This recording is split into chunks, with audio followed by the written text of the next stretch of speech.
Mira?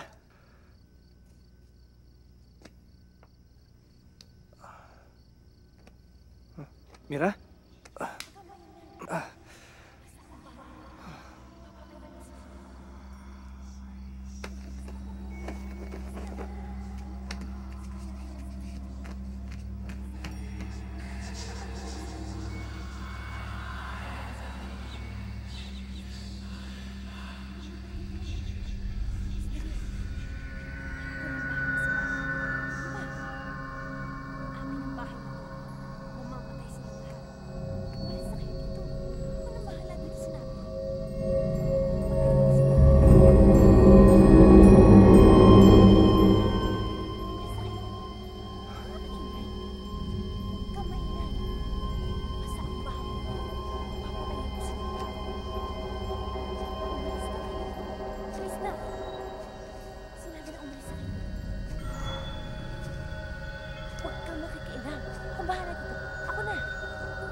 Tama na. Kumaingay. Kumaingay. Shh. Ako nang bahala dito. Alis na kayo. Alis na. Sinabi na umalis na kayo eh. Bakit tayo na makinig sa akin? Umalis na kayo. Alis na kayo. Mamatay kayo lahat! Paul? Paul? Anong ginagawa ko dito?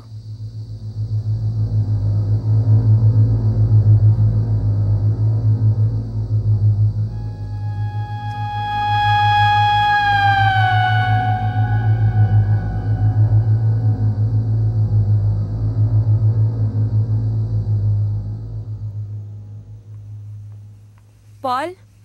Para saan tong susi na to? Nakita ko yan sa kwarto ni Sophie eh. Sinubukan ko na yan sa lahat ng pinto dito sa bahay pero hindi nag-fit eh. Hindi ko alam kung para saan to. Ngayon ko lang nakita to. Gano'n na tayo katagal dito sa bahay na to, Paul?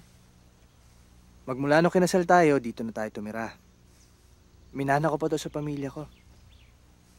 Bakit?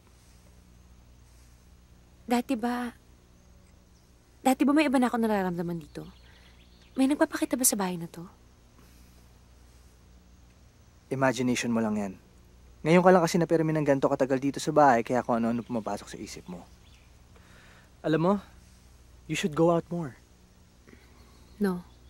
Dito lang ako sa bahay. I want to spend more time with Sophie. Manood tayo ng movie. Isama natin si Sophie. Matagal na akong naninilbihan sa bahay na ito. Tahimik ang bahay na ito, matagal na. Pero simula ng araw na umuwi ka galing sa aksidente, maging ako iba na ang naging pakiramdam ko rito. Manang Bising, hindi kailangan ni Mira ngayon yan. Sandali lang. Hindi ba muntik ka mamatay ng aksidente? Hindi naman kaya may na isama kang mga espiritu at yun ang gumugulo sa inyo ngayon? May babae nga akong nagpapakita sa akin eh. Ano po kailangan kong gawin? Mira, alam mo, tinatakot mo lang yung sarili mo. Paul, hindi ako matatahimik hanggat hindi ko nalalaman kung ano talagang nangyayari sa akin.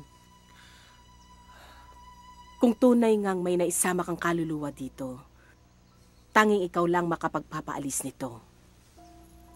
Kapag nagpakita siya uli sa'yo, kausapin mo siya. Tanungin mo sa kanya kung anong kailangan niya sa'yo. At kapag naibigay mo na yon, baka tumahimik siya.